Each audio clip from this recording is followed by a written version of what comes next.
Magandang gabi po sa inyong lahat. Ano po? Sabi, idikit ko daw yung mic sa bibig ko. Ano po? Kasi sa likod hindi maintindihan. Pag hindi nyo po maintindihan, pakitaas lang po ang mga paa. Ano po?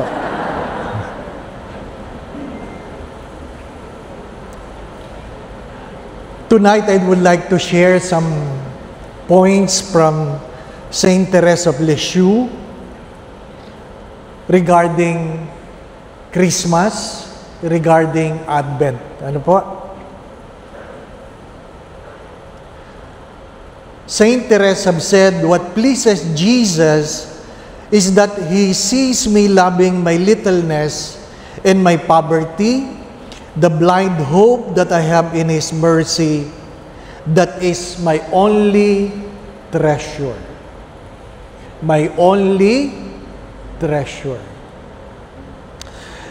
My dear friends, my brothers and sisters, this sounds weird, but it's good perhaps to try doing this.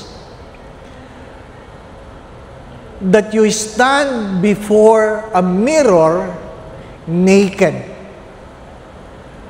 You stand before a mirror naked and see yourself that you have nothing. Nothing. Sometimes, or most of the times, we forget who we are. Sometimes we equate ourselves according to our titles, according to what we have, what we can afford, where we have been. We often forget that we came naked and we will die naked. Kaya maganda yung paminsan-minsan, tingnan mo ang iyong sariling hubad sa harapan ng Diyos. Makita mo ang iyong kawalan. Natatakot ka ba na makita ang iyong sariling hubad? Kaya nga, pinipilit nating takpan ang ating mga sarili ng mamahaling damit, mamahaling gamit, kung ano-anong kolorete, ng mga buhok natin na hindi natin kayang tanggapin na matagal na silang puti. Di po ba? Kailangan ba na talagang maglagay ng tato sa kilay? At sabi nga, kilay is life. Di po ba, ano? Nag-bless ako ng bahay, maaga akong dumating, hindi inaasahan na nagpapabless. At nang magbukas siya, nagulat siya. Alam niyo, ang una niyang ginawa, tinakpan ng kilay at sumigaw, "Ay! Bakit ang aga mo, Father?" Hindi ko naman naintindihan. Sabi ko lang sa kasama ko, "Anong nangyari?" Sabi niya, "Walang kilay, Father." Di ba? Kaya yung iba, nagpapatato. Pinapatungan ang lumang kilay para kahit matanda na, nakataas pa rin ang kilay. Pero, nag-bless ako ng patay, nakalimutan ng purinarya ahitin ang lumang kilay. Kaya nung tinignan kong matanda, dalawa ang kilay. Alam po ninyo, pangit. Hindi lang pangit, nakakatakot. Habang binibless ko, sinasabi ko ang panalangin, sinasabayan ko, sabi ko, "Lord, huwag ko sana siyang mapanaginipan." Di po ba, anak? At sinabihan ko yung purinarya, Kuya, baka naman pwedeng ahitin mo yung original. Pangit. Sinilip niya, ay oo nga. Di ba ano? Mga minamahal na mga kapatid, hindi ko po sinasabing bawal magpaganda. Pero kanina pinag-uusapan natin na hari nawa, mamuhay tayo sa piling ng Diyos sa lahat ng pagkakataon. At baka hindi kayo makapasok sa pinto ng langit dahil hindi nyo kamukha ang original. Di ba? Hindi masamang maging maganda. Naalala nyo ito siguro kung kayo ay nagbabasa ng news, isang babae na kung saan hindi nakapasok sa kanyang sariling bansa dahil hindi kamukha ang kanyang passport. Anong ginawa? Pinatanggal ang make-up sa harapan ng immigration officer. Ayaw nating mapahiyang ganun, di po ba? No? Pero, ang daming galing sa Korea na pagbalik sa Pilipinas, hindi talaga kamukha ang original. Di ba? Nagparitoke eh. Di po ba? No? Ang nakakatakot nun, umuwi kang, di ka nakilala ng asawa mo. Di po ba? Hindi mo kamukha. Lalong-lalo na kung hindi ka tatanggapin sa pinto ng langit. Why? What could be your only treasure? What could be your only treasure? Lahat. Yung yaman, wala yan. Yung talento, wala yan. Kahit gaano katalino, magiging malilimutin kayo. Sabi nga, ang palatandaan ng tumatanda, ang unang palatandaan ay ano? Nakakalimot ng pangalan. Kaya mahilig tayo sa simbahan. Bro, sis. Kasi hindi na talaga kilala. Di po ba? Totoo yun? Ha? Sa prayer meeting, bro, sis. Ano pa? Kuya, ate. Dahil hindi na kilala. Kaya kahit si Father, ang tawag lang ay Dre. Dre, kumusta ka, Dre? Di po ba, ano? Hindi mo alam kung madre o padre. Tanggapin natin. Tumatanda tayo at anuman ang pinanghahawakan natin na hindi atin, wala yang saysay sa harapan ng Diyos. What could be your only treasure? As Saint Therese of Lisieux was asked about Christmas, she gazed on the glow of the blinking light of Christmas tree. Palagi ito, pag Pasko, mayroong mga ilaw na kumukuti-kutitak. Di po ba, ano? Ano ang sinasabi niyan? Ano sinasabi ng mga ilaw? Nagdudulot ba yan ng saya? Ngunit sa iba, nagdudulot yan ng pagluha. Ang aming ina, 93 years old. 14 years ago, our father passed away. After 14 years, hanggang ngayon, tinatanong niya, nasaan ang asawa niya? 14 years. 3 beses na yan dinala sa puntod. At sabi namin, yan si Papa, ay, patay na nga. Pag-uwi, kakain, itatanong pa rin, nasaan ang papa mo? Ha? Galing na tayo sa sementeryo. Sapagkat may mga bagay na sadyang hindi pwedeng limutin. Ano ang problema namin ngayong Pasko?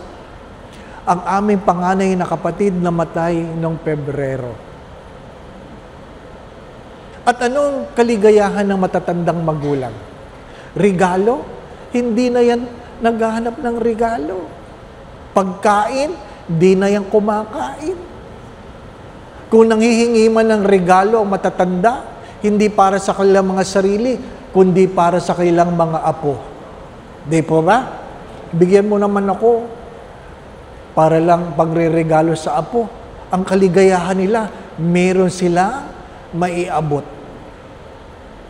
Kaya yung nanay namin, nung hindi pa masyadong apektadong pag-iisip, tuwan-tuwa yan pag binibigyan mo ng tigsi 50. Ano po? Bakit?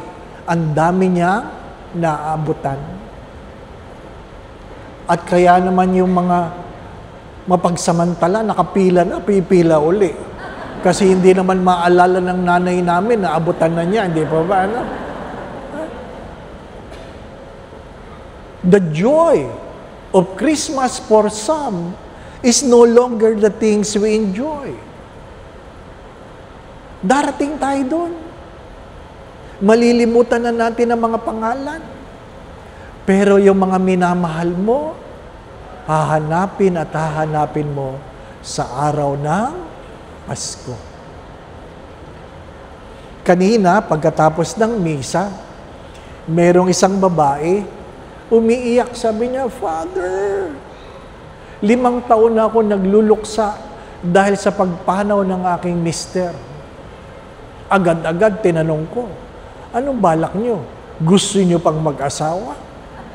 Sabi, hindi naman, Father, hindi naman. Kaya lang, tuwing Pasko, parang hindi natatapos ang pagluluksa. Kaya sabi ko sa kanya, nanay ko nga, 14 years na, hindi pa tapos eh. Ikaw, 5 years pa lang. Matagal ka pa. Di po ba? Ang problema ng mga taong minahal mo, napakahirap nilang limutin. Hindi yung kung ano ang kanilang ibinigay, kundi kung ano ang kanilang pinadama. Mga minamahal na mga kapatid, ano man ang sinasabi ng ilaw na kumukurap-kurap, yan ay nagbabahagi sa atin ng isang karanasan na tanging tayo lamang ang nakakaalam. Yung iba, excited makarinig ng Christmas song. Yung iba, pag nakarinig ng Christmas song, lumuluha agad. Sapagkat may kanya-kanyang kwento. May kanya-kanyang kwento. Sabi, what is Christmas to you, Saint Therese? And she said, it is the time that the children of God remember and celebrate the birth of the infant Jesus. Basic. Ang dahilan ng Pasko ay hindi 13 month. Ang dahilan ng Pasko ay si Kristo. Walang ibang dahilan. Kung hindi pinanganak si Kristo, walang Pasko. The coming of Christ was prophesied 700 years before His birth. And it was fulfilled in the New Testament. Ang ganda po nung ninyo. Di po ba? Tinatanong ko, sinong gumawa niyan? Ang ganda. Di po ba, no? Pero, hindi nyo mapapaghiwalay ang ninyo sa Kristong nakapako sa krus. Hindi pwedeng paghiwalayin ang Pasko ng kapanganakan sa Pasko ng muling pagkabuhay. Kaya nga, Si Saint Bernard of Clairvaux, sabi niya, mayroong 3 pagdating. Ang unang pagdating ay kapanganakan, ang pangalawang pagdating ay paghuhusga, at ang pangatlong pagdating ay ang pagdating sa pagitan ng una at ikalawang pagdating. Bakit? Wala tayo noong unang araw ng Pasko. Sigurado akong wala tayo sa pagdating ng paghuhusga. Pero, the coming in between, nandun tayo. It is when Christ who awaits us, because it is us who will come to Him. Ang una at ikalawang pagdating ay ang Diyos ang dumarating, ngunit ang ikatlong pagdating ay ang ating pagdating sa Diyos. Tayo ang darating sa Diyos. Pag ikaw ay namatay, yan ang iyong pagdating. Di po ba, ano? Kailan yan? Hindi ko alam. As I've said earlier, wala namang nagmamadali. Di ba? Walang nagmamadali. Pero darating tayo doon. May kanya-kanya tayong Pasko. At hindi ko talaga ito kinakalimutan na kung saan ang aking yumaong spiritual director, si Father Ben Carlos, na minsan hindi siya sumama sa almusal, nang sinundo ko siya, bihis na bihis. At sabi ko, saan ang lakad niyo? Sabi niya, wala. Uy, ba't kay bihis na bihis? Sabi niya, kasi kagabi, nahihirapan na akong huminga. O ano ngayon? Nagbihis na ako. At least, pag dinatnan niyo ako, napatay, disente ako. Di ba, ano? Maganda din naman yun. Mahirap ang iyong pagdating na nakita kang nakaupo sa trono, di po ba, ano? Pangit, di po ba, ano? May isang pari sa San Carlos, inabot, hubad, ha? Kasi naliligo, di ba? Sabi ni sister, ay! In what way do you want to meet Christ? Di ba? Alam ko na sagot ninyo, sana kunin ako ni Lord habang natutulog. Di ba? Wala naman sa ating gustong mamatay na nahihirapan pa, di po ba, ano? Na inaatake pa, na nadagana ng building, o kaya nalulunod, meron ba? Meron bang gusto sa inyo na matay habang nasusunog ang bahay? Wala naman. O kaya paglabas nyo dyan sa simbahan, nabangga kayo, di ba? Gusto nyo, kunin ako ni Lord habang natutulog para wala nang hirap. Di po ba? Pati ang kamatayan, gusto walang hirap. Anong problema nun? Iyan na rin ang mga panalangin namin mga pari. Sana kunin mo, Lord, ang aming mga parokyano habang natutulog. Para wala nang hirap. Di ba? Tinutulungan namin kayong magdasal. At dahil taimtim ang mga kura-paroko, may mga namamatay na sa misa. Natulog eh. Kaya huwag kayo matutulog sa misa ni Father. Oh, kukunin kayo ni Lord. Di ba? At least, di po ba? Ano?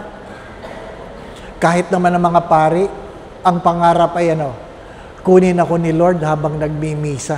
Di ba? Ang ganda nun, habang tinataas mo ang otya, dead. O, patay. Di ba? Ay! Di ba? Hindi mo natapos ang misa. At least kinuha ka. Di po ba? Ano? Ang hindi ko lang alam kung saan papunta. Di ba? Pwedeng impyerno, pwedeng langit. Di po ba? Ano? At least pinagbigyan ka kung kailan ka kukunin. Mga minamahal na mga kapatid, it is the time that the children of God remembers and celebrate the birth of the infant Jesus. If that is the reason, then you strip everything. Food, drinks, party, Christmas carol, everything. So that you can focus your eyes on the infant Jesus.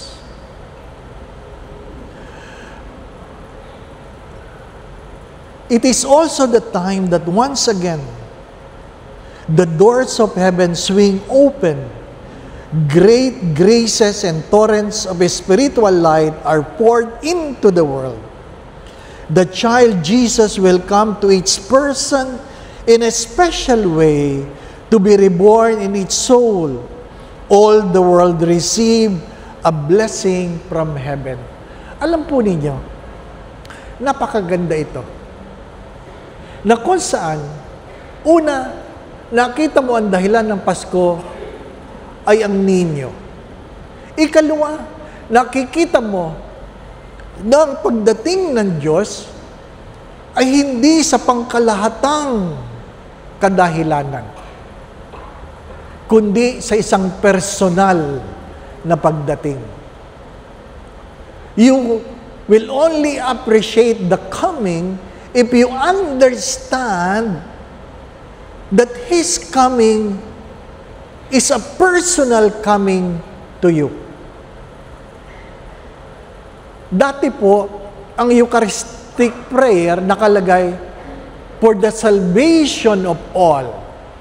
Ngayon binago, for the salvation of many. Marami, pero hindi para sa lahat. Kaya natin, tanggapin natin, hindi talaga lahat maliligtas. Dahil yung iba, ayaw talaga.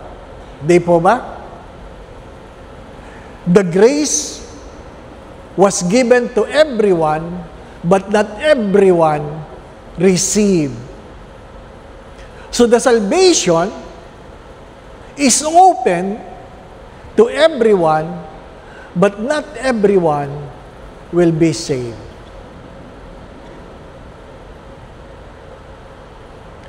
It is a personal call. Bakit mahalagang alam mong personal? Because, ano sabi sa Talinil na Haga? Kahit meron kang 99 at may nawawalang isa, iiwanan mo ang 99 para makuha ang isa. Ibig sabihin, yung isang yun, personal yun. Hindi sinasabi ng Diyos, pwede na ito, marami naman. Hindi. Personal. The salvation, the coming, is in a personal way where heaven open its door to you personally. Kaya sana, tuwing pinagdiriwang ang Pasko, naintindihan mo, ito'y isang personal na pagdating sa iyo. Hindi ito pakyawan. Personal. Ano po? Walang general absolution dito. Individual. Kaya kahit buong pamilya, ano po, ito nakakatakot. Mayroong pupunta sa langit at mayroon talagang may iwanan. Di po ba, ano? Sabi ng isang tatay, yan ang kinakatakot ko, Father. Yung aking mga anak makakarating sa langit, pero ako hindi. Ang sabi ko sa kanya, ay di magsumikap kayo. Di po ba? Ano ang dahilan kung bakit hindi kayo makakapasok sa pinto ng langit? Itanong nyo sa Diyos. Di po ba? Sapagkat sadyang mahirap sumunod sa Diyos. Kasi kung madali, ay, napakadali sanang magpakabuti, di po ba, ano?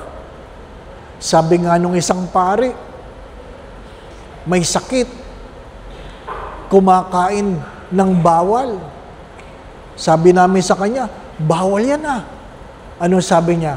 Patay kung patay. O, kita nyo na, pare yun. Di po ba anak? Ha? Hindi mapigil ang pita ng bibig. Ano sabi ni St. Thomas of Aquinas? If you cannot tame your palate, you can never tame your soul. Kung hindi mo kayang kontrolin ang iyong panlasa, paano mo makokontrol ang iyong kaluluwa? Na kung saan marami sa atin pinagbabawalan at sasabihin ng mga magulang sa kanilang anak, konti lang, mabawal nga, konti lang. May gamot naman eh. Di po ba, anak? Sinasabi nyo yun. May gamot naman eh. Mabawal nga. Ano sasabihin? Patayin mo na lang ako kung ayaw mo akong pakainin. Grabe. Gagawin pang mamamatay tao ang sariling anak. Di po ba, ano? Na kung saan, nagmamalasakit lang naman. Ano sabi ng aking doktor, no, ako'y na-stroke? Sabi niya, Father, pag pinagbabawalan ka ng doktor, ibig sabihin, may pag-asa ka pa. Tandaan niyo yan. Pag pinagbabawalan ka ng doktor, may pag-asa ka pa.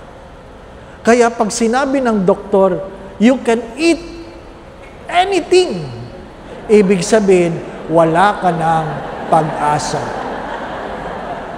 At least, sinabi ko na sa inyo. Di po ba, anak? Oh, pag sabi ng doktor, oh, nanay, kahit ano pwede. Malapit na kayo. Hindi na kayo pinagbabawalan eh. Di po ba, ano? Yan ang katotohanan ng buhay. I-enjoy nyo na lang. Kasi malapit na. Di po ba, ano? Ha? Kaya pasalamat kayo. Pinagbabawalan pa kayo. Meron pang pag-asa. Sabi ng isang pare, sino ba yan doktor mo? Ito ang cardiologist ko, ito ang neuro ko, ito ang pulmo ko, ito ang... Nagpunta siya. Sabi niya, ang sungit ng mga doktor mo. Ang daming bawal. Ay sabi ko, ganun talaga. O anong ginawa mo? Naghanap ako ng ibang doktor. Diba? Ang hirap nun. Gusto nating maging banal. Naghahanap tayo ng madaling solusyon. Kanina, nagpa-park ako. Siksikan na. Diba? Kasi maliit na lang yung parking area. Hindi ka makapag-park dyan, may construction. Sinasabi ko sa inyo, dahil sa parking na yan mamaya, mayroong hindi makakapunta sa langit.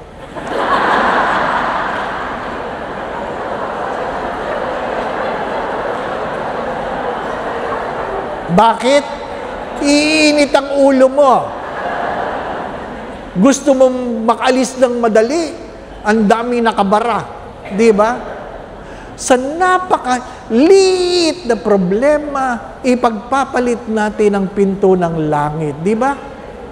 Mga minamahal na mga kapatid, for so many people have hard time with Christmas, trouble in their families, they don't have money, they don't have gifts, they are agitated, they are stressed at Christmas, their feelings are hurt, they have no family celebration, there are things that don't go away, some are lonely, and even some are grieving for whatever reason.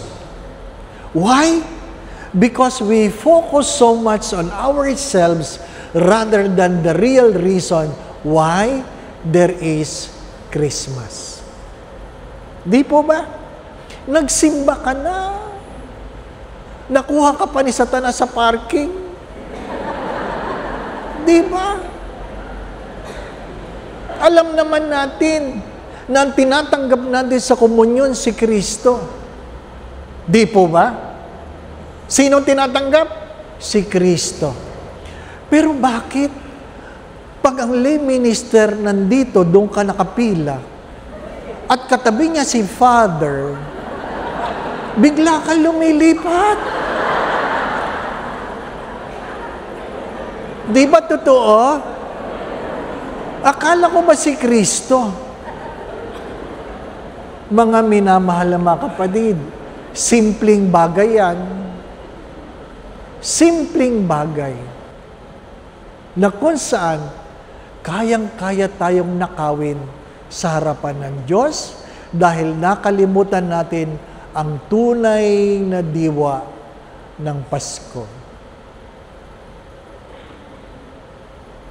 One time after Christmas, doon sa Santa Maria Goretti, nakita ko yung mga bata, nagbibilang ng kanilang napamaskuhan. At sabi ko sa kanila, kumusta? Sabi ng mga bata, mahina, Father, mahina. Kasi ang Pasko para sa kanila, para negosyo na lang. Di ba? We are too focused on what is external. We want a new shoes.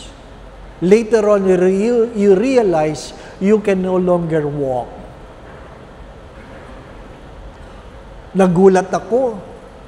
Ang sales ng iPhone 17 since September to the end of November, iPhone 17 lang, was 243 million units.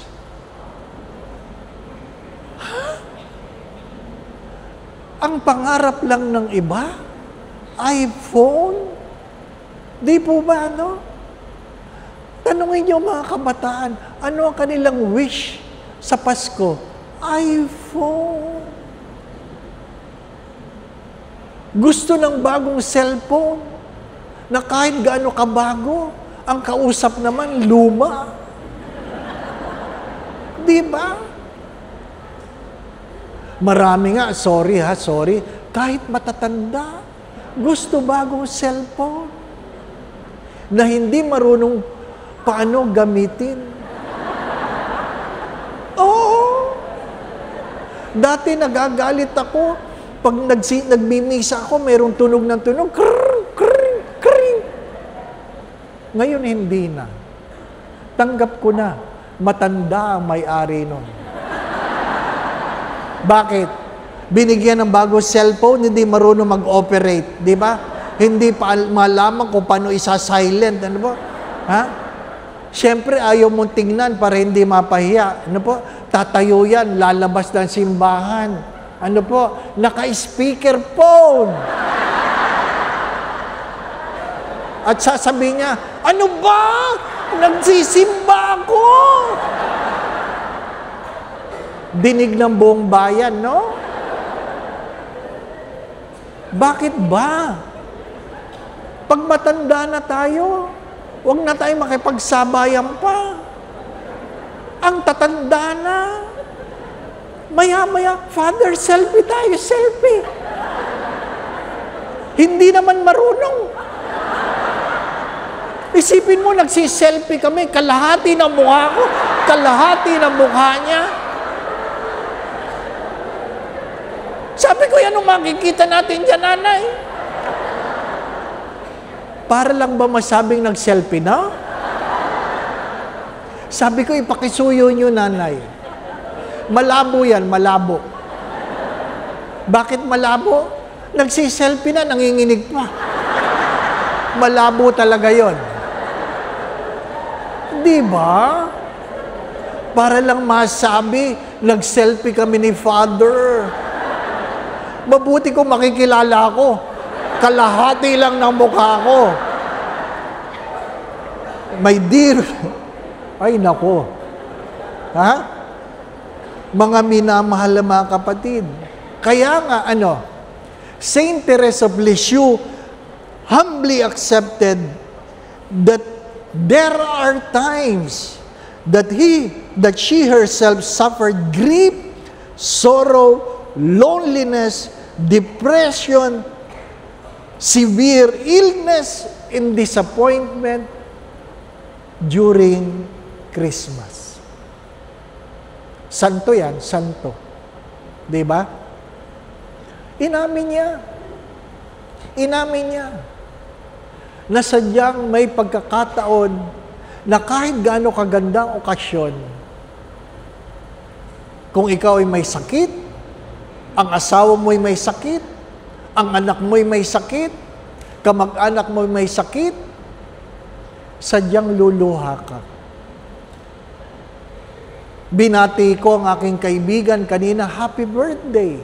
May you have many more happy birthdays to come. Anong sabi niya? Salamat, Father. Pero ipagdasal mo si Mama. May cancer. Ang dami na niyang tumutubong kung ano-ano sa ibang bahagi ng kanyang katawan. How do you think she will celebrate Christmas? Can you eat knowing the person you love can no longer eat?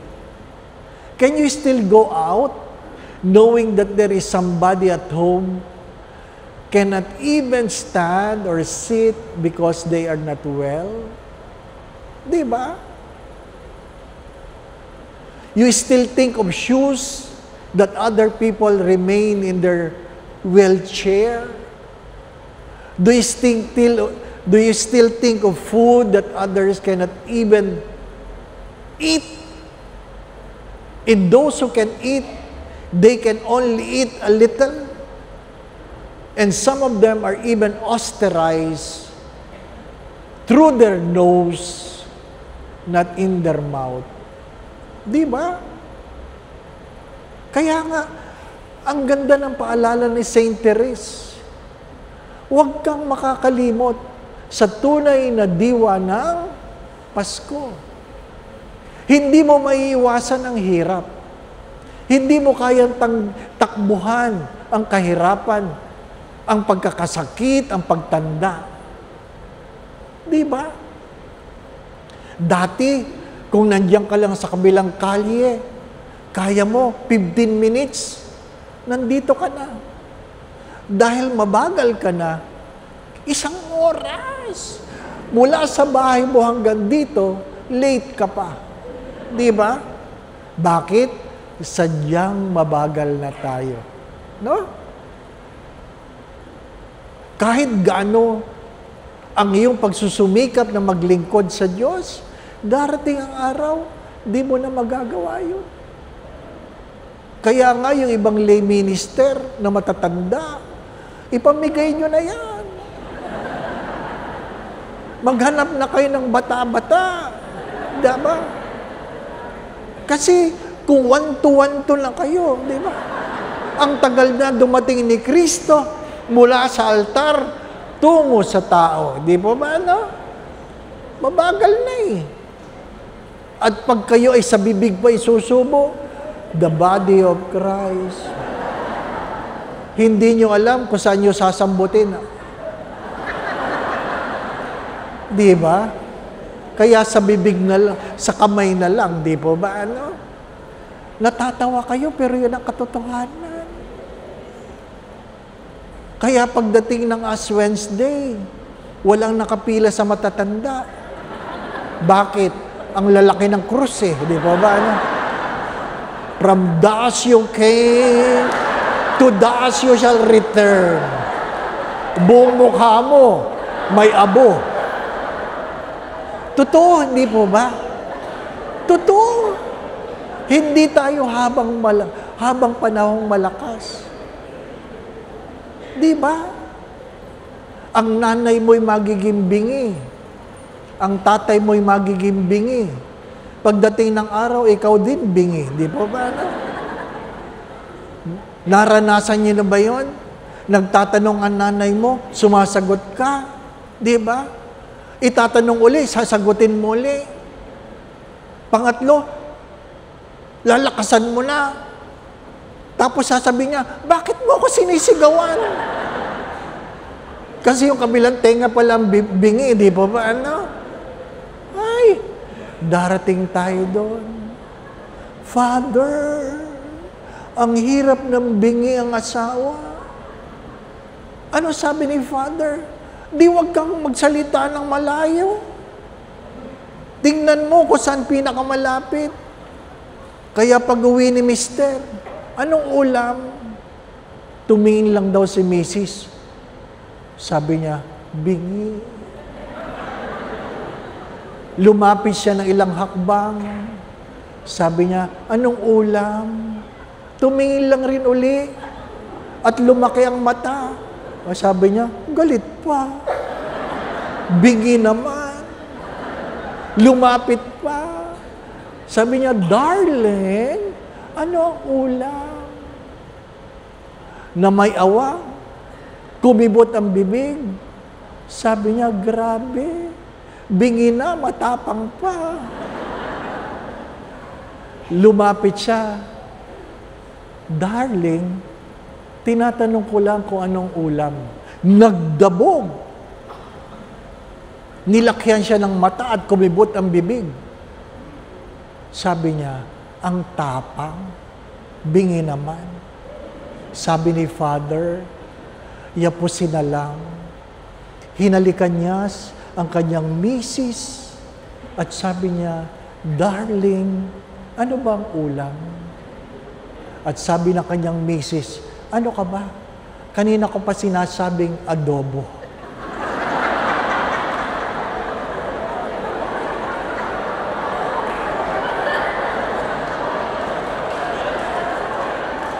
Ang mahirap nun, ikaw pala ang bingi, di ba ba? Di ba? Ang dami nating sinisisi sa lipunan, tayo pala ang may problema, di ba ba? Ano? Ay! Ang hirap! Kasi ayaw nating tingnan ang sarili nating kapulaan.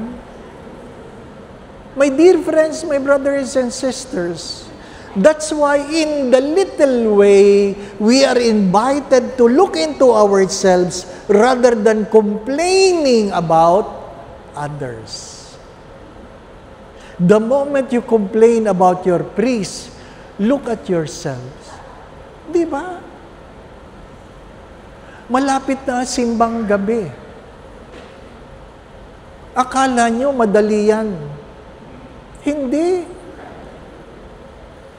Sabi nga nung nanay sa kanyang anak, gising na, simbang gabi na. Sabi, Ma, isang oras pa. Balikan mo na lang ako. 4:00, 3:00, ginigising. After 30 minutes, binilikan, anak, hindi pwede yan. Malilate ka. Nay, ang sakit na ng ulo ko. Balikan ba ako? Konti na lang. Sige ha, hindi ka na maliligo. Kahit na. After 15 minutes, sabi nung nanay, anak, hindi pwede, bumangon ka dyan, bumangon ka. 15 minutes na lang, magmimisa na. Sabi nung anak, Ma, pwede bang hindi ako magsimbang gabi ngayon? Sabi ng nanay, hindi pwede anak. Alam mo namang ikaw ang nagmimisa.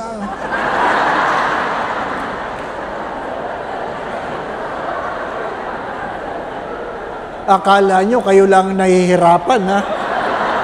Hirap din kami. Oo. Kaya kung may nakita kayo nakatikwas na buhok, tanggapin nyo niyang hindi nakapaligo si Father. Ano ba? My dear friends, perhaps this is the most important. I want God's children to know that Jesus truly comes to them in all humility and with love. There must be a reason why God has to be born in the manger. He was born with humility, full of love.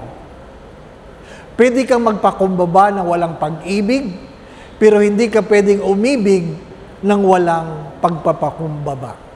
Ano po? Anong sabi dito? that God left His beautiful heaven to be with us here on earth. Pag ikaw ay nahihirapan sa Pasko, sabi ni Saint Therese, sabi niya, tandaan mo, hindi lang siya pinanganak sa sabsaban. Iniwan niya ang langit para sa iyo. Ano na ang iniwan mo para sa Diyos? Ang Diyos maliwanag. Iniwan niya ang langit para sa iyo. Ako po ninyo.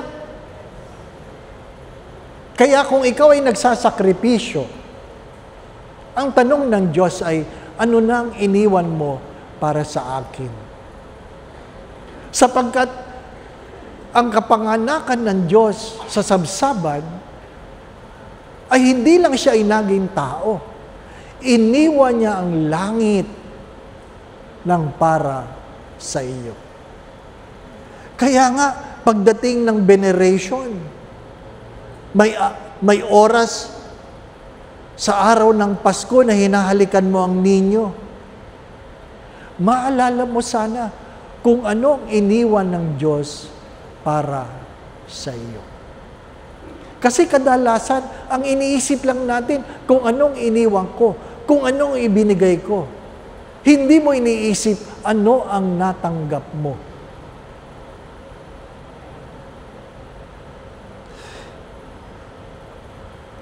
He left beautiful heaven to be on earth, to be in your soul. Sabi niya, because of His love, His personal love is for you. Kaya sabi niya, when you are tired, look inside and find the little beggar of love. The little beggar of love. Dumating ba siyang prinsipe? Dumating ba siyang hari? Hindi. Hindi siya naka-sailing bed. Di ba? Nakahiga siya sa sabsaban. Amoy pupo doon. Kasi kasama mo yung mga hayop di ba ba na? Isa sa magandang reflection ng ating Cardinal Chito Tagle, sabi niya, I was contemplating on the manger and God asked me, what role do you want to take in the manger? Makikita natin ang bilin. At kung ikaw ay papipiliin, sa palagay mo, sino ka? Di ba, ano? Gusto natin, ang mga papel natin talagang tanyag. Sana isa ako sa hari. Sana ako si San Jose. Di ba? Sana ako yung anghel. Di ba? Anong papel nyo sa manger? Ay kung ikaw yung kalabaw, huwag naman ako, Lord. O ikaw na lang yung tupa. Di ba? Ang maganda niyang reflection ay ano? Paano kung ikaw ang pupo? Isipin mo, kardinal ka na ngayon, ang pinapagnilay sa iyo ng Diyos, pupo ka sa sabsaban, di ba ano? Sasabihin mo, mabaho. Pero ang pupo sa sabsaban, ang nagdudulot ng init sa pakaligiran. Di pa ba, no? Sapagkat walang nilikha ang Diyos na di maganda. Lahat merong dahilan. Lahat merong dahilan. Kaya huwag niyong tatakbuhan ang inyong mga problema. Diba? May dahilan yan. May tinuturo ang Diyos. Ayaw lang nating pakinggan. May dahilan.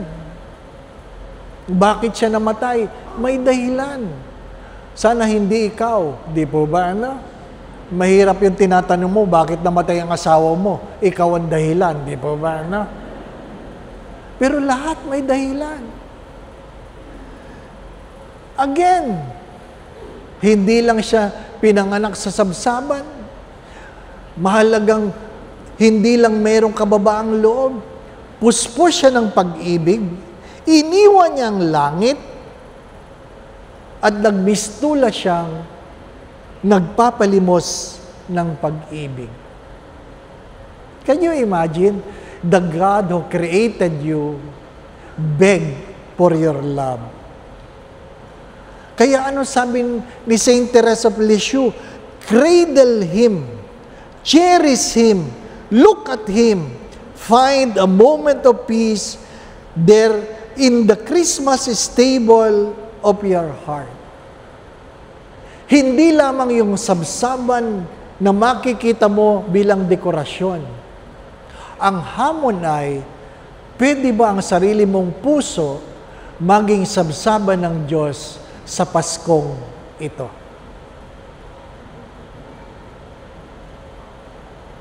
Pwede ba ang sarili mong puso ang maging sabsaban ng Diyos? The manger of a God who left behind the beauty of heaven, out of love, becoming humble, and as a beggar of your love. My dear friends, my brothers and sisters, 8:30 na.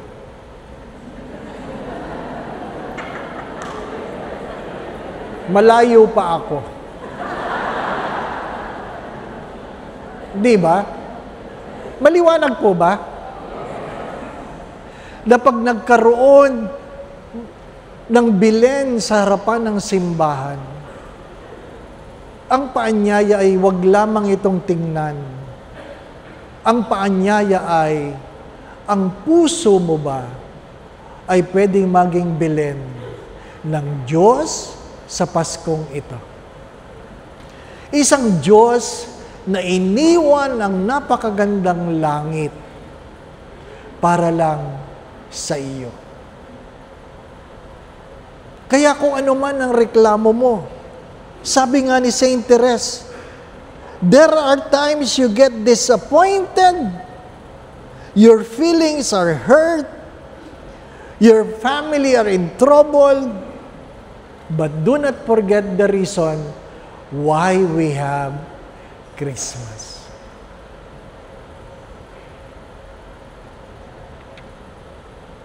Mahaba pa man ito, pero 8:30 na. I guess I have said already what is more important.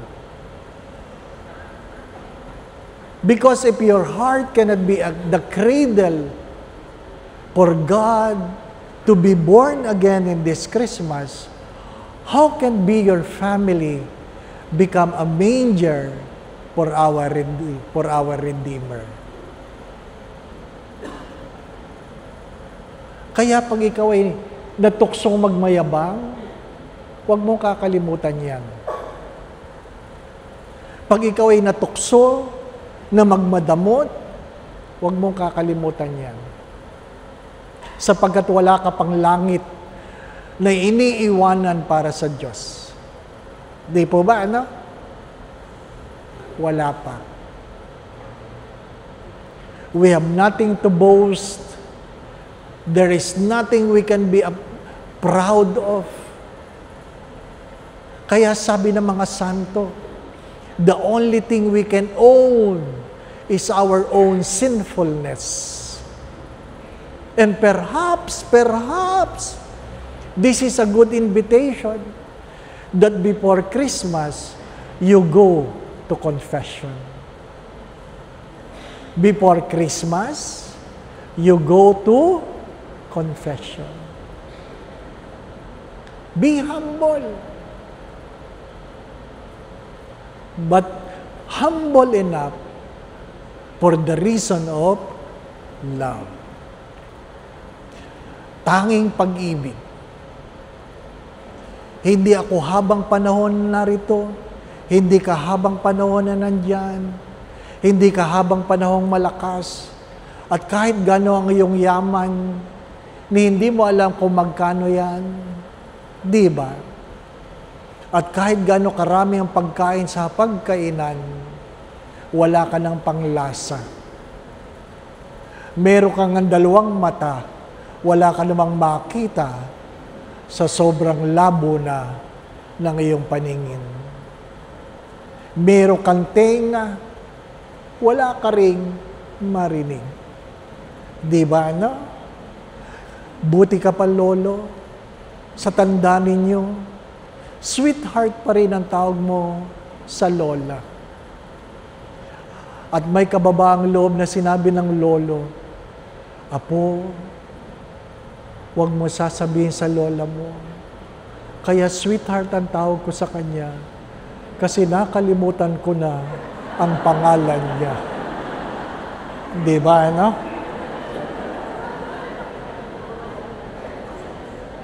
Kaya huwag kayong lalapit sa akin at sasabihin nyo, Father, tanda niyo ako. Hindi. Di ba? Sapagkat sadyang makakalimot tayo. Dahil hindi panghabang panahon ang ating pag-iisip. Pero malimot man ng ating isipan, hari nawa ang ating mga puso ay hindi makalimot. Sabi ng isang doktor na sikat, na pagdating ng 4:00 ng hapon, kahit gaano karami pa ng pasyente, uuwi na siya. At sabi ng mga pasyente sa labas, Dok, ang dami pa, ang haba pa ng pila. Ba't kayo uuwi na? Saan kayo pupunta? Sabi niya, dadalawin ko ang aking asawa sa home for the aged. Wala na kami mga anak, kaya doon ko na siya iniwan. Kumusta siya? Hindi na niya ako nakikilala. At sabi ng mga pasyente, yun naman pala ba't pa kayo nagmamadaling umuwi? Hindi naman pala kayo kilala. Ano po ang pinakamagandang sagot? Sabi niya, hindi na niya ako kilala, pero kilala ko pa siya. Minsan, nakakalimutan natin ang Diyos, pero ni minsan, di tayo kinakalimutan ng Diyos. Again, brothers and sisters, joy, happiness, food, drinks, 13-month, Noche Buena, name it.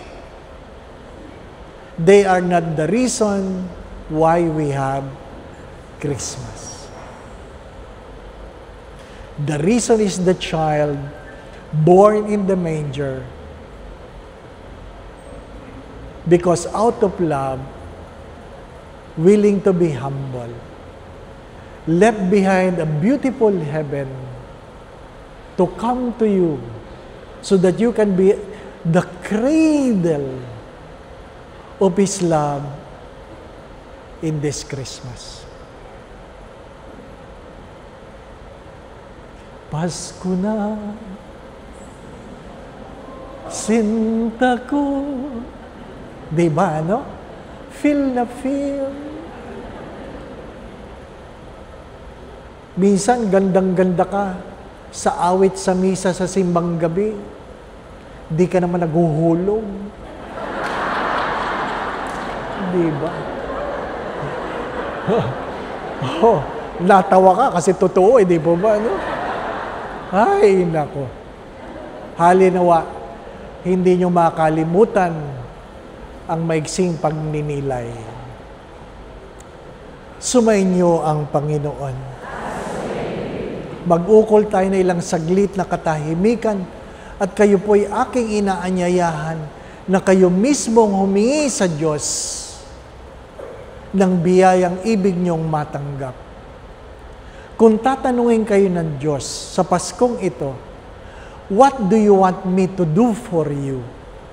How are you going to answer the question? What do you want me to do for you? And I always say this, we rather ask and not receive than fail to receive because we did not ask. So ask. Hindi bali ng humingi na hindi nakatanggap kaysa hindi ka nakatanggap dahil hindi ka naman humingi. If God has given His only begotten Son, is there anything God not capable of giving you? Answer the question. What do you want me to do for you?